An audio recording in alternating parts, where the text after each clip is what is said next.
The very first question I asked was to identify the witness, if you remember. In any case, any court case, if you fail to do that, the judge would stop you in your stride. He said, stop it, identify your witnesses. And that's the first question I asked.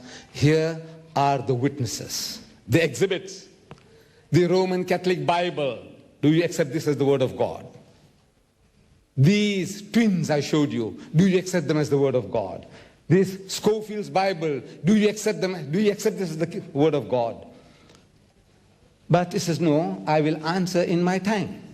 His time, he had full time, 60 and more minutes, that you know, and the question still not answered. I will answer.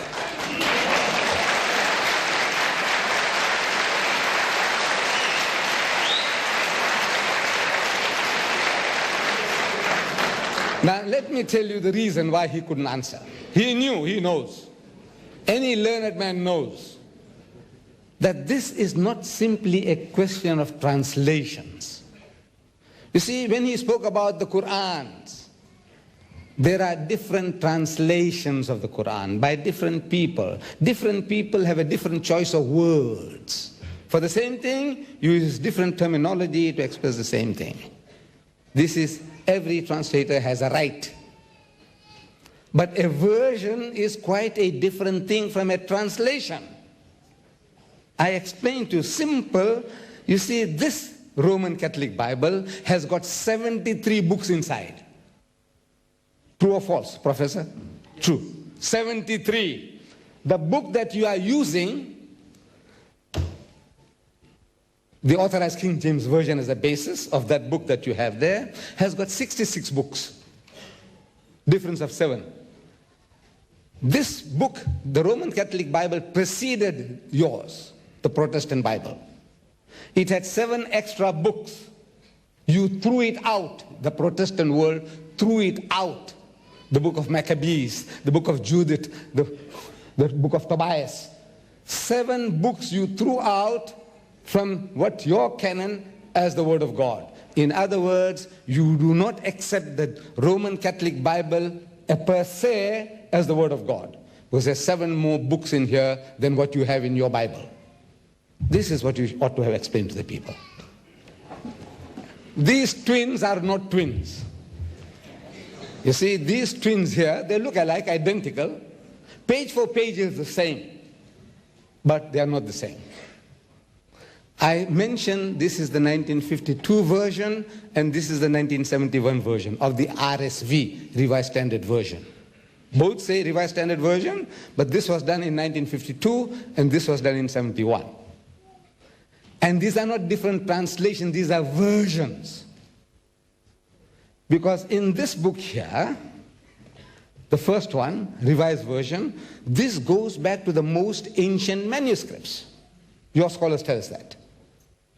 Your book that you're holding there, the King James Version, it goes to the ancient manuscripts. Ancient. Ancient means 400, 500, 600 years after Jesus.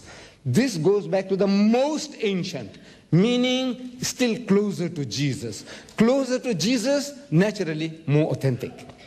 If we can get something written in the time of Jesus or by Jesus himself, no question at all. So the closer to this, the person, history, more authentic, the book. So when you open this book here, you will find that the ascension of Jesus is thrown out as a fabrication. No. Sir, in this book here, printed by your Christian printers, backed by 32 scholars of the highest eminence, backed by 50 cooperating denominations, they went and took out the verse, Luke chapter 24, verse 51, where it says, and Jesus ascended into heaven.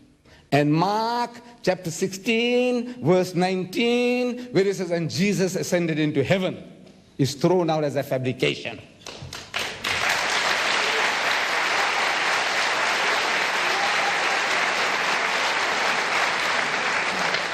The most stupendous performance of Jesus as most stupendous is going up into heaven. The only two places in the Bible it was mentioned. And Jesus went up into heaven, ascended into heaven, and both thrown out as fabrications. By who? By Christian scholars of the highest eminence, backed by 50 cooperating denominations. But now they had a problem. They sold this Bible, 1952 version, and they made a net profit of $15 million on this. By that time, the evangelists, gospel thumpers, Bible thumpers, they realized that, look, man, the kingpin of our preaching, Jesus going up into heaven, is not there. So they protested, and they tell you here, they protested here, and they put it back. So these twins are not twins. You see, this is now a version. You take it out, and you put it back. Why do you put it back? God didn't tell them to put it back. They tell you why they put it back. They tell you here why they put back something they took it out. Speaks about your King James Version. These authors here, they say, yet the King James Version has grave defects. I'm not saying that. These are not my words. I'm only quoting your scholars, sir, that the one that you are carrying there has got grave defects. And that these defects are so many and so serious as to call for revision. So they revised it. They took it out. What is not supposed to be there? Because in the most ancient manuscript, the words were not there. These were interpolations. And the Holy Trinity. First epistle of John, chapter 5, verse 7, where it says, for there are three that bear record in heaven, the Father, the Word, and the Holy Ghost, and these three are one. John, first epistle of John, chapter 5, verse 7, is also thrown out as a fabrication. Who throws it out? Muslim scholars? No. Jewish scholars? No. Christian scholars. What motives? No motives. Honestly, they are honest. But now, to appease the customers, the customer is always right, they say, in business, so they put it back. So I said, you see, this is the game. Here, you can verify it, sir. You don't have to go out of this hall to verify. This is what you are doing to the people. To catch customers, to catch fish. He says, no, you don't do that.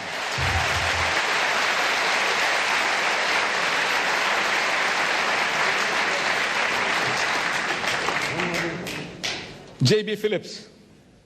J.B. Phillips. He's a prebendary of the Chichester Cathedral in England, a paid servant of the Anglican Church.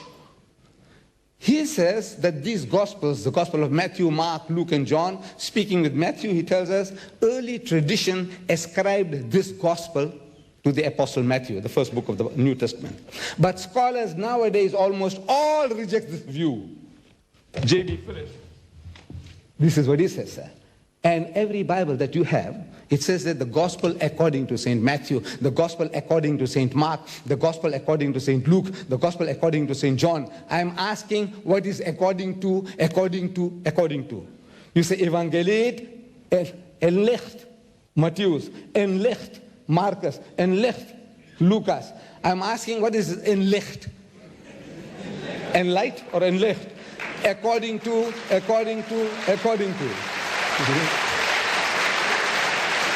So, not only according to what we are seeing there, not only it is not the word of God, but Matthew is not the word of Matthew, Mark is not the word of Mark, and Luke is not the word of Luke, and John is not the word of John. This is the clear-cut evidence in black and white.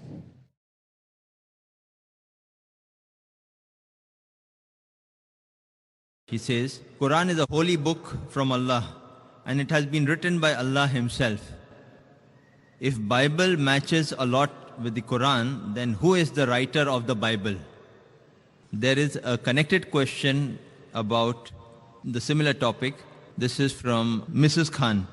My staff questions me that since the Bible came first, the Quran is taken from there rather than copied in certain aspects. Please help to clarify this.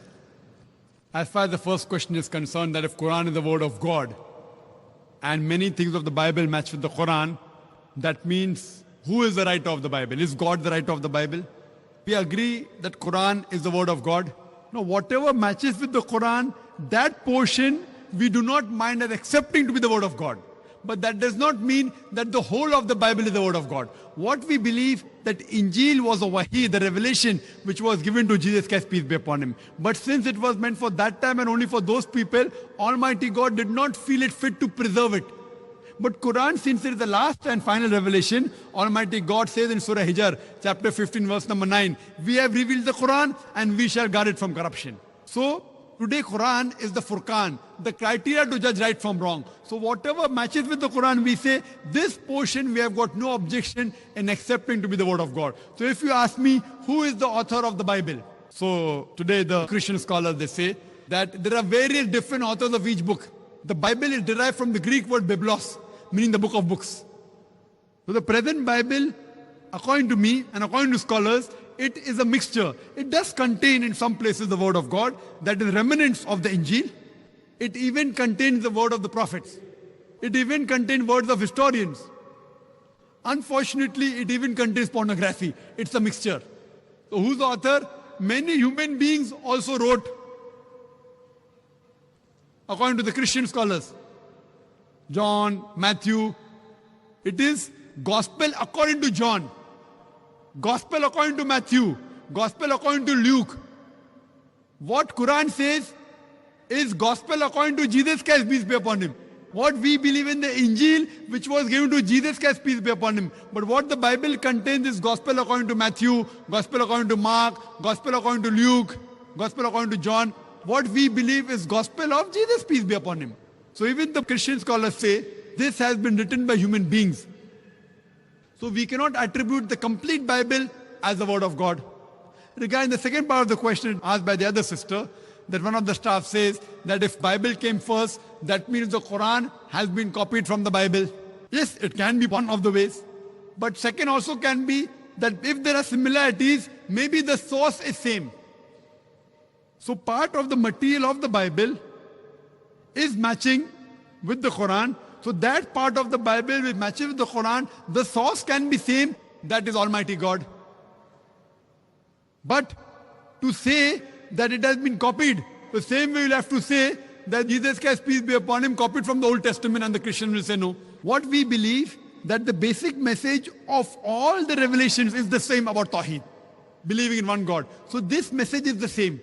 But imagine, there are hundreds of scientific errors in the Bible. Now, if you say it has been copied and people assume, Nauz Billah, that Prophet Muhammad, peace be upon him, copied the Quran from the Bible, that means Prophet Muhammad, peace be upon him, he corrected. Scientific errors he didn't copy. That means he was a great scientist. So while copying the Bible says the light of the moon is its own light. The Quran says the light of the moon is reflected light. Bible says in Genesis chapter number 1, verse number 16 to 19, light of the moon is own light. Quran says in Surah Furqan chapter 25 verse 61, light of the moon is reflected light. So Prophet Muhammad, peace be upon him, he took the Bible and he corrected it. And he said, no, it's not own light, reflected light. It's not possible. There are many things mentioned in the Quran which science has discovered today. Quran has mentioned 1400 years back. So no human being can write such things, what is mentioned in the Quran. So surely we cannot, and if you refer to my talk on Quran and the Bible in the light of science, you'll get more details that it surely disproves that Quran cannot be copied from the Bible. It is a Furqan. It is a criteria to judge right from wrong. Hope that answers the question.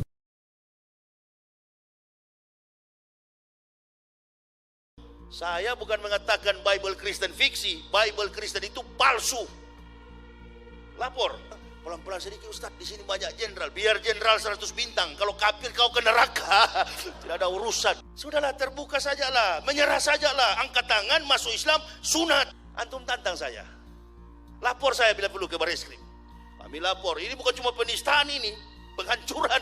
Bukan cuma penistaan agama. Penghancuran ini kawan. Ini kafir sampai berani karena melihat banyak ulama yang lalai. Banyak orang Islam yang munafik suka menjilat kotoran kafir. Coba